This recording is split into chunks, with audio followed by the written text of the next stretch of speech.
Hello, and welcome back to another episode of Mainstream Dissident. My name is Adam, and I'll be your host.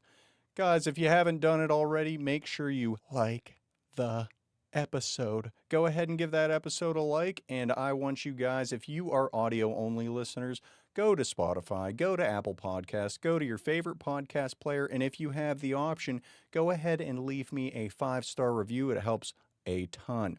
Now, today's episode is based on a tweet that I made earlier today. Do we still call them tweets, or are they just called posts? If we go here to my desktop view, we are going to see that I said today, advocating for giving our government any more power or control in its current form is foolish. Not until we have a total regime change coinciding a complete restructuring period can I be an advocate for governmental control.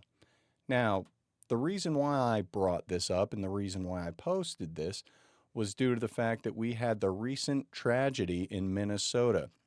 If you know anything about that, there has been a push for gun control laws against certain people groups, those T people, we will say, to keep YouTube happy. So these T people, Trump, he wants to come out and he says, you know what, guys? No more. We're going to ban those particular group of people from being able to own firearms. Now, you're probably thinking, Adam, you got to love this. This is right in your wheelhouse. You have to love this. This is going to be wonderful. And let me tell you guys, at first, I'm like, dude, based, that's awesome. I'm going to get behind this in any way I can. However, after some forethought, I retracted that initial excitement and I said, you know what? Let's think about this logically.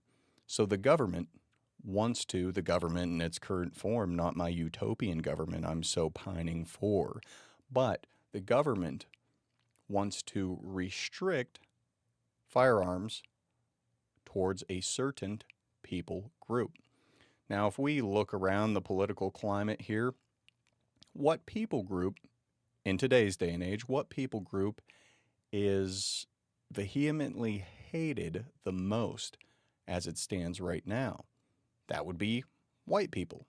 You can go on any platform and you can say, I don't like whites, whites are evil, blah, blah, blah, blah, blah, no more whitey. Yeah, you guys know it, I know it, the audience who hates me, the future hate viewers, you guys know it too. So let's go ahead and take a look again. Let's see what I said. So after you know the backstory there about the tragedy in Minnesota, I say that advocating for giving our government any more power or control in its current form is foolish. Not until we have a total regime change coinciding a complete restructuring period can I be an advocate for governmental control. Think about it, guys. I just said that we are villainized. We are villainized out there. So moving forward, if this comes into law, just like Roe v. Wade is a big one. Once something happens in the lawfare period, then it's pretty much open season. We open the Pandora's box. Because if they can say this people group, well, what other people group can they say? Well, no more firearms. Well, we have in our AI collected database that this young man, Adam, he is a nationalist, and we said no nationalists can own firearms. Now, this might sound a little dystopian or this might sound a little outlandish. However, if we think about this through till its logical conclusion, then we're going to end up just eventually taking all guns away. And you know what happens when that happens? We lose. We all lose. The American people lose. Let's be real. Let's get into in as much as I hate to say this, the entire nation loses whenever the government in its current form has that control. My buddy Edwin, he says it's an important point. It's too easy for people to identify with the trappings of state power and ignore that it's fundamentally not under our control. Until racially conscious whites are sovereign to the exclusion of other groups, anything we give can and will be used against us. Now, I agree. I agree. The government in its current form will be used against us. The government, with the power that they have, can and will be used against us, right? Right? We know it. We live it. We see it. Okay? Americans, we are free to speak our minds without any repercussions. However, look at all the hate speech laws in Britain. Look at the recent March for Australia, where Thomas Sowell, he is now imprisoned for speaking. Now, you might say, well, there were altercations there. There were altercations at the rally, at the event. However, if you look at who was prosecuted and who was arrested and who was denied bail, Thomas Sowell was denied bail, then you can see that it was the speech behind his actions. And if you go to the UK, there are hate speech. People are being thrown in jail or fined heavily if they send a racist meme or an misogynistic meme in a group chat. Dude, I don't know about you guys, but even before I was totally up and up on how the world truly works, dude, I was sending racist and misogynistic memes since day one, dude. Since I've been like 16 back in the iFunny days. Part of the ship, part of the crew. If you know, you know. So let's look back here. Something else that piqued my interest on this. Well, actually, so King Arthur, he's one of my more well-respected mutuals. Him and I have talked behind the scenes. DMs are open, guys. If you want to reach out, I'm willing to talk. But he said, I have to agree. Or, excuse me, I have to disagree. We don't have power, so we have to play a game of tactical choice in our political decisions. If their use of power serves us, praise it. If it harms us, go against it. Any abuse of power against aliens, particularly to remove them from our land, is good. Now, I agree. I agree with his statement. So I said, I'm all for praising and welcoming victories when they come. I just want people to be aware of giving the current system too much control when it can be directly used to stifle our future endeavors. So I am against the current system having too much control when it can directly be used against us. Now, there are so many different news stories going around X, so by no means I'm not talking crap on that King Arthur fella. He's a smart dude. But what I'm saying is, and I keep repeating the phrase, current system. We have a current system that is a democratic system. And that means that, hey, we have 4 years of Trump. We have 4 years of Trump. You know, bust out your fell for it again pins and tack them to your shirt and, you know, hey, everything's fine. Everything's good. But what, we got three more years? And then what? Either we get JD Vance and it's a Palantir AI takeover, or it goes back to the left-wing party, the Democratic Party. And then guess what? All that power that the government just gained, boom, time to turn it on the right-wingers. Time to turn it on the far right, as they like to refer to us to. So therein lies my fears. And and I can say fears. Fears for the future. Remember, do not live in fear. Be aware. Being fearful of something happening means that you have the awareness to potentially prevent it. We can be the change. I like to reiterate this. Sitting online all day, and I fall for it too. I sit online, I say something edgy that I stand behind. Guess what? I get the little click, I get the little like, I get the little dopamine. Feels good, man. Feels real good. But until we collectivize and maybe go out into our communities and show people that we are strong, respectful, and that we are here to change things for the better in the name of righteousness. Not until then will we be really doing anything. We can chit chat online all day and say, hey, yeah, circle jerk me over here because we agree on everything. But even when we have disagreements like this with me and my close mutual friend here, it's good to talk about it. This social media, it's great for networking and it's great for pushing positive propaganda. Propaganda isn't necessarily a negative word. So while we are chronically online, some of us, me included, while we are online, let's use it to network. And let's use online because, as I stated, I think on my appearance on Outside the Overton with Zeb Boykin and Josh Vandernoord, I said something to the extent of the internet is real life. It is the real life unrealized. The internet is the real life. It hasn't been realized yet. That's why it irks me so much whenever I see Reddit posts that bleed over to X and I see these Redditors advocating for, maybe lowering the age of consent or removing it. It is real life, not realized yet. It is just a thought. It's an echo chamber until it breaks out of the echo chamber. That's when we have to be concerned. And I think that people are starting to realize that, hey, oh, you're hiding behind a keyboard. Yeah, well, more and more people on both sides, mind you, more and more people are becoming comfortable with the idea that these thoughts have to have action behind them. Otherwise, what are we doing? What are we doing? And I am not calling for violence. I am calling for activism, little get together, social club. Yeah, because we're all just little cool little guys. You know what I mean. You know what I mean. I don't think I have to say in Minecraft after this one, but let's go back to the desktop here. And my buddy, Alt Kyperian, I'm actually going to go ahead and link him in the show notes. He's another content creator, Alt Kyperian. All he responds to whenever I said, hey, don't advocate for the government in its current system because power can be used against you.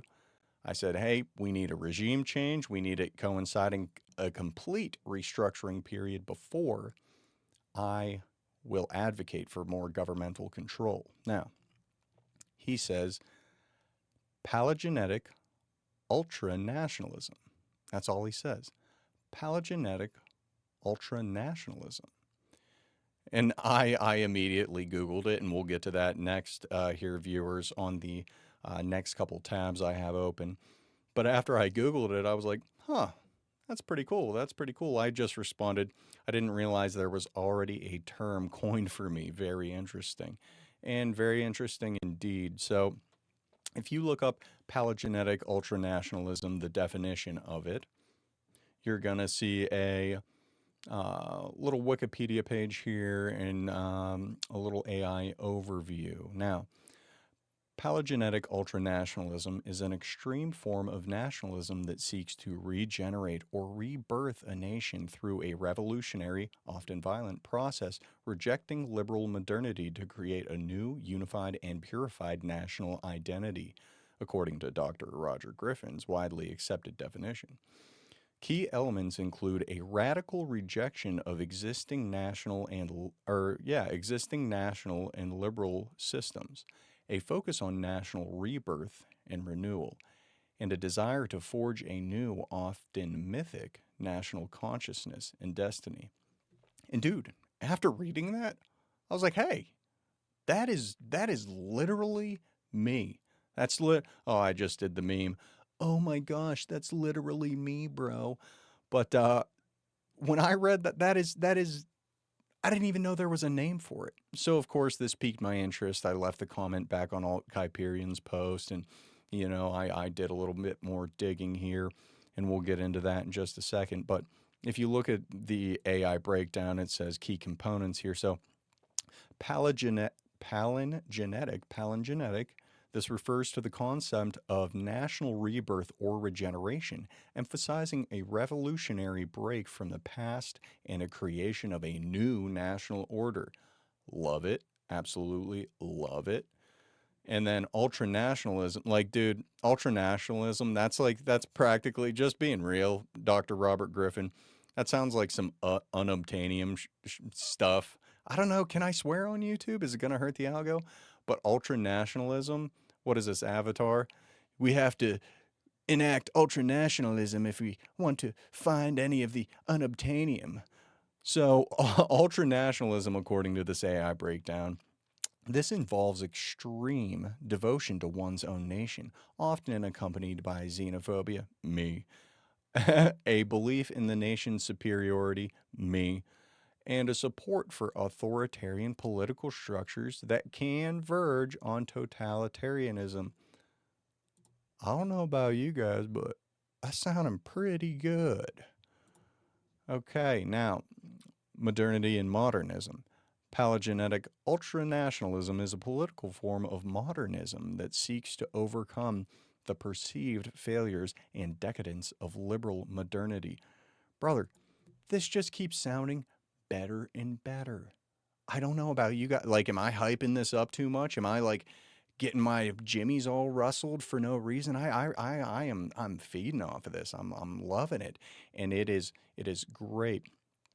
A political form of modernism that seeks to overcome the perceived failures and decadence of liberal modernity. Dude, you're speaking my language. What are we in? We are in a world that is a direct result of the post-war consensus. Like, dude, we're living in it. The good guys won. Like, come on. So, if we continue here, we're going to look at national consciousness. We love that. It involves instilling a profound and collective national consciousness into the population. And side note here, this is something that I've been talking about in my little circles, and I've been advocating for myself before I've realized that other people realize the same thing. Is that if we want to implement anything in the future, any political movement into the future that might have been tried before in the past, it is going to have to be modernized. We can't just go off of the same playbook. We can use it as a example, if you will. However, we can't really move forward unless we get up to speed with the modern world. And then not that I didn't understand this, but it says mythical emphasis at the end. Mythical emphasis. There's often a mythical emphasis on the organic unity between a charismatic leader, a movement type party, and the nation itself. Now, when I say mythical, I think, okay, do we mean myth like mythos? Do we mean myth like story, as it's sometimes referred to? But all I'm doing out here, I guess, all I'm doing out here is I'm just telling stories because I'm locked inside this freaking box, man. I'm just on your screen. However, I guess I do lean into that. An organic unity between a charismatic leader. We're all waiting for a leader. We know we're waiting for a leader. If we have that one perfect leader, then we're going to just say, hey, we're right over here. And a movement type party, a movement type. I just had a freaking episode with Cody Justice called "Formalization of the Movement." Like, come on, or at least that was the thumbnail there. But moving forward, so this got me thinking. So I'm absolutely loving this, but it dawned on me: is this Roger Griffin? Excuse me if I misspoke earlier, but is this Roger Griffin? Is he even a nationalist? Is he even a palingenetic ultranationalist? Or is he just like, is he labeling me? That's what I kind of thought after reading that, because I'm just reading this definition and I'm thinking Alt-Kuiperian has me nailed down to a T. This dude is freaking on it. He just pulls that term out of nowhere and I'm like, brother, it's me. It's me, dude. I'm him. I'll always be him. I've been him, or however that meme goes. So if we go back to the screen here and we look, I had to look up this Roger Griffin fella, dude. So he is a British professor of modern history at the Oxford Brookes University and a leading scholar on fascism and fanaticism. Brother, I'm a fanatic. I really am.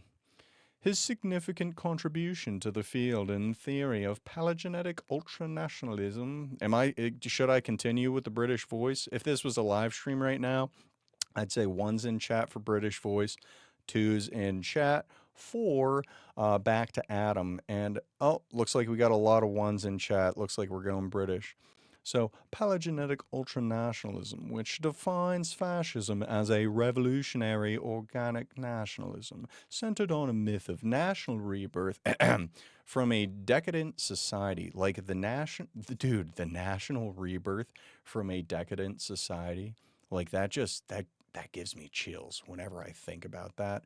That I would absolutely love that, and I know that a lot of young men are feeling that same thing. So it's a concept that he established in his major work, The Nature of Fascism, which came out in 1991. Griffin's Griffin's work also explores political extremism and terrorism, examining the psychological underpinnings of fanatical violence and radicalization. Now, ideally moving forward, guys, let's be real. Nobody wants violence. Nobody wants violence. Okay? Nobody wants violence. Nobody wants it. Let's go back to the screen here. That was just a little side note for you fellas.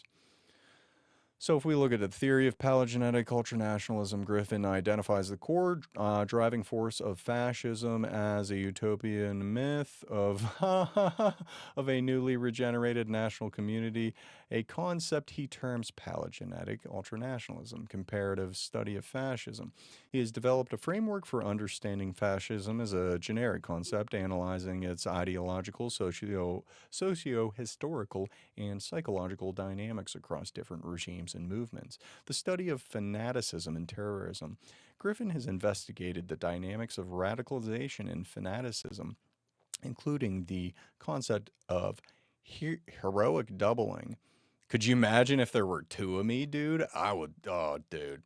Anyway, heroic doubling in terrorists creed okay, so that there we're just boosting. If you audio only listeners want to hear the second name of the book, terrorists creed, fanatical violence, and the human need for meaning, to understand the human need for meaning that drives such violence. Okay, so blah blah blah, it lists his books below. That's okay. Now, that really didn't give me what I desired whenever I looked it up. I could have done a deeper dive if you guys want to.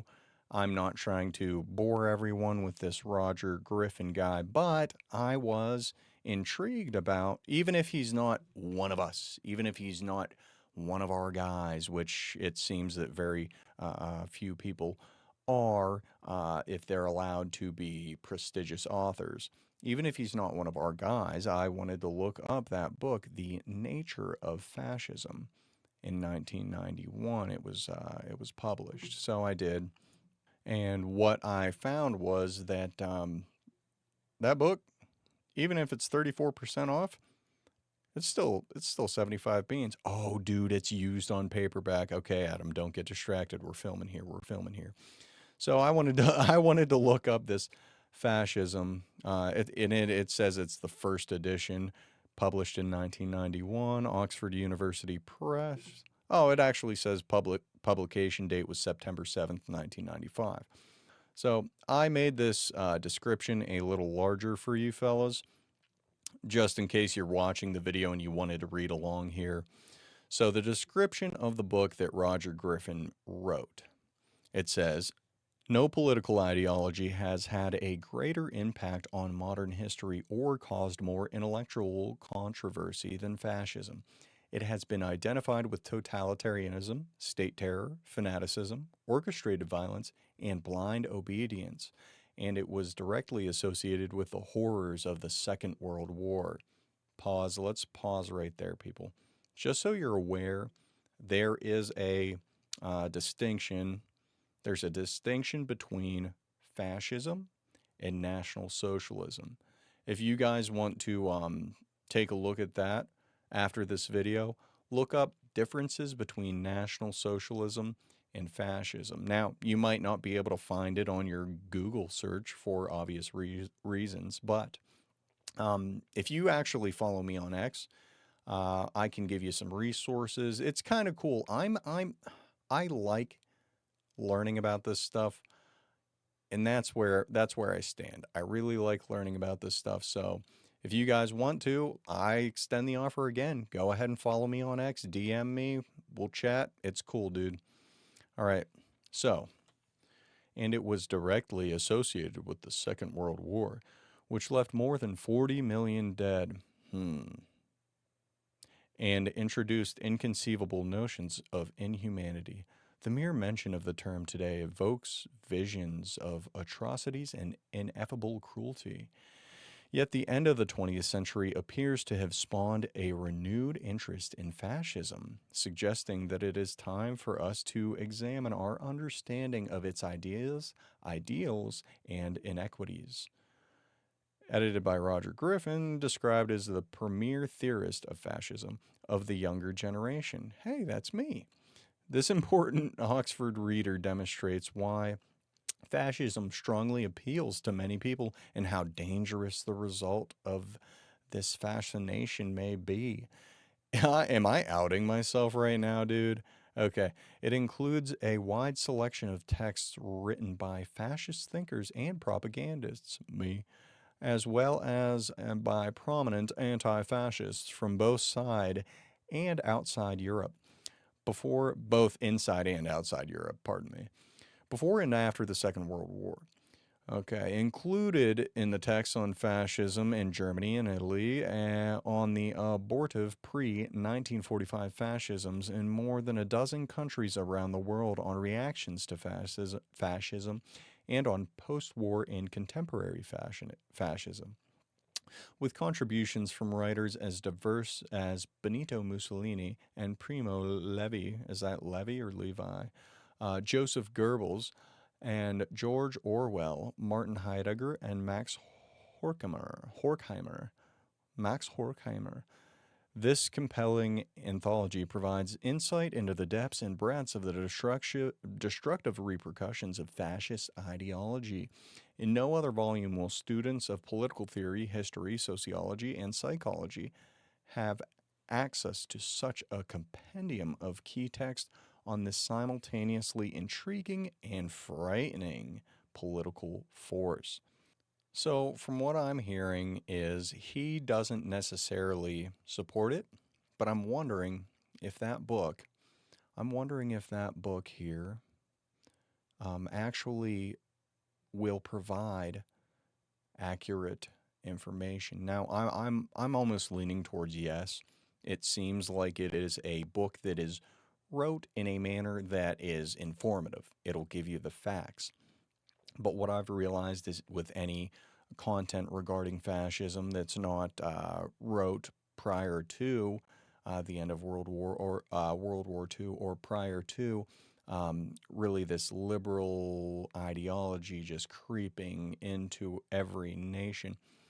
If it's not wrote before then we experience a lot of biases put into the writings. Now, I've been trying to find an unbiased writing on the history of World War II, and I cannot do it for the life of me. I can't find it. If you guys want to just reach out to me on X, give me some information. Let me know where to go to find an unbiased opinion on the subject, because I find a lot of stuff that is against National Socialism, against fascism, etc., against all of it. And I find some works that are they are for it, they are for fascism, they are pro-National Socialism. It's very interesting. Now, I have found excerpts from some book that stick to information, stick to facts, because that's what I like to absorb information, and I like to form my own opinions. When information is presented to me, I like to read it. I like to use a little bit of discernment, and then from there, I like to move forward. And I like to form my opinion, because, guys, I'm a simple man, a troglodyte of sorts. And I do get swayed by the crowd. It is human nature. I think it all has happened to us from time to time. And if it hasn't happened to you, God bless you. You know, if it hasn't happened to you, you might be lying. You might be lying to yourself, but it's okay. It's okay. Once we break out of this, listen to me. I'm gonna say it.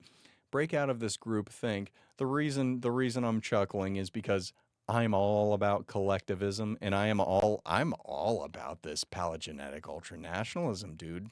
Alt, you did a great job defining me in 2 words. Um, well done, sir. Well done. But at this point, I would have to say that now, after reading the definition and doing a little digging on just those 2 words, I am getting to a point to where I might be like my one buddy Atlas out there, Atlas Thugged. He's another cool dude. I'll go ahead and link the interview I did with him down in the show notes as well. But I might be leaning towards the accelerationist mindset because how are we going to have that meaningful change? How are we going to have a future of, let's go back to the tweet here. Let's check it out. How are we going to have total regime change coinciding with a complete restructuring period if we do not have a little bit of acceleration? At least, how will we achieve it in our lifetimes? And I know maybe I'm being a little brash and maybe I'm being just headstrong and I just want it now, and I'm not willing to wait. I'm not willing to lay the foundation, put the bricks in, grab the mortar metaphorically, and build this house. I just kind of want to let's speed it up. Let's speed it up. Um, but at the risk of rambling any longer, I uh, I will I will go ahead and I'll just say now, guys. Again, just as a disclaimer, I'm not advocating for anything, but I wrote some show notes here.